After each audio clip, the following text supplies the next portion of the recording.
இஸ்லாமியர்களுக்கு, இது இஸ்லாமியர்களுக்குன்னா அவர்களும் இந்த நாட்டின் குடிமக்கள். அவர்களுக்கும் நமக்கு எல்லாருக்கும் இருக்கக்கூடிய எல்லா உரிமைகளும் அவர்களுக்கும் இருக்கு. அப்படி இருக்கக்கூடிய ஒரு சூழல்ல அவங்களுக்கு எந்த திட்டங்களும் இருக்கக்கூடாது அப்படின்னு தொடர்ந்து ஒரு வெறுப்பை உருவாக்கக்கூடிய நிலையிலே வந்து ஒரு பிரதமர் பேசுவது நிஜமாகவே ஒரு எல்லாருக்குமே இந்திய நாட்டில் இருக்கக்கூடிய அத்தனை பேருக்கும் ஒரு அச்சத்தையும், இப்படிப்பட்ட ஒரு வெறுப்புணர்வு அவசியமா வந்து ஒரு அரசியல் லாபத்திற்காக இப்படிப்பட்ட ஒரு காழ்ப்பும் வெறுப்பும் அவசியமான்ற கேள்வி முன்வைக்கும். திருப்பி மணிப்பூர் தான் வந்து இந்த நாடு முழுவதும் மணிப்பூராக மாற்றப்படும் அப்படிங்கிற ஒரு அச்சம் எல்லாருக்குமே இருக்கு.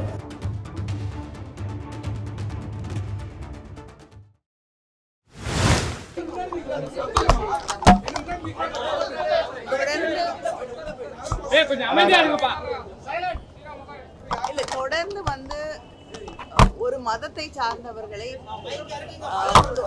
இழிவுபடுத்தக்கூடிய வகையிலே காங்கிரஸ் தேர்தல் அறிக்கை வந்து இஸ்லாமியர்களுக்காக எழுதப்பட்டது அப்படின்னு வைத்த அந்த குற்றச்சாட்டுல இருந்து தொடர்ந்து வந்து இது வந்து இஸ்லாமியர்களுக்கு, இது இஸ்லாமியர்களுக்குன்னா அவர்களும் இந்த நாட்டின் குடிமக்கள். அவர்களுக்கும் நமக்கு எல்லாருக்கும் இருக்கக்கூடிய எல்லா உரிமைகளும் அவர்களுக்கும் இருக்கு.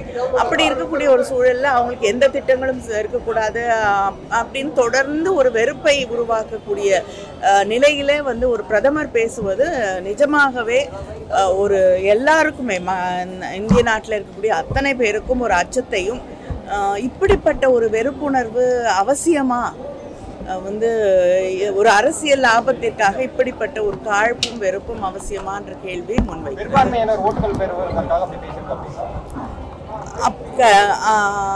ஒருவேளை வந்து ஒரு போலரைஸ் பண்ணா தனக்கு அரசியல் லாபம் கிடைக்கும் அப்படிங்கிற எண்ணத்துல சொல்லப்பட்டிருக்கலாம்.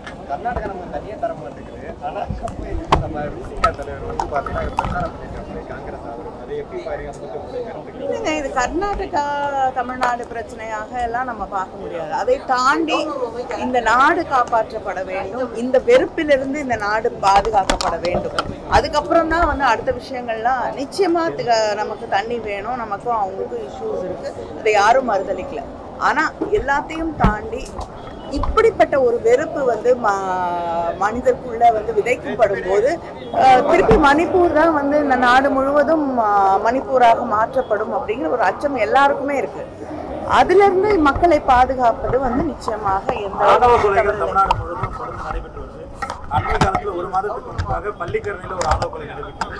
அவங்க மனைவி உரிய நடவடிக்கை எடுக்கலன்னு சொல்லி சூசைட் பண்ணி இருந்திருக்காங்க. அவங்க பெற்றோர் ரிலேட்டிவ்ஸ் வந்து அவங்க உள்ள வாங்க மறுக்கிறாங்க. அதை எப்படி பாக்குறீங்க?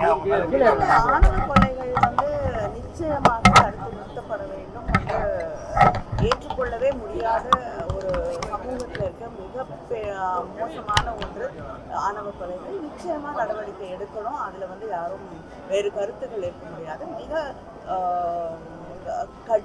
கடுமையான நடவடிக்கை எடுக்கப்பட வேண்டும். நிச்சயமா அவங்களுக்கு வந்து அப்படி அந்த ஆணவ கொலையில ஈடுபட்டு இருக்கவங்களுக்கு எந்த விதமான தயவோ தாட்சண்யமோ யாருமே கிடையாது.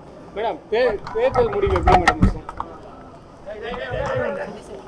இல்ல, வடக்குல வந்து பிஜேபி தான் அதிகமா வரும்னு சொல்லிக்கிட்டே இருக்காங்க அவங்க, அதனால கேட்குறேன். எப்படி வர வேண்டும் அப்படிங்கிறது, வருங்கிறத விட எப்படி வர வேண்டும் அப்படிங்கிறது ஒரு வெறுப்பிலிருந்து மக்கள் வந்து மனித நேயத்தை நோக்கி போக வேண்டிய ஒரு காலகட்டத்தை கொண்டு இருக்கிறோம். அதனால அதை நோக்கி தான்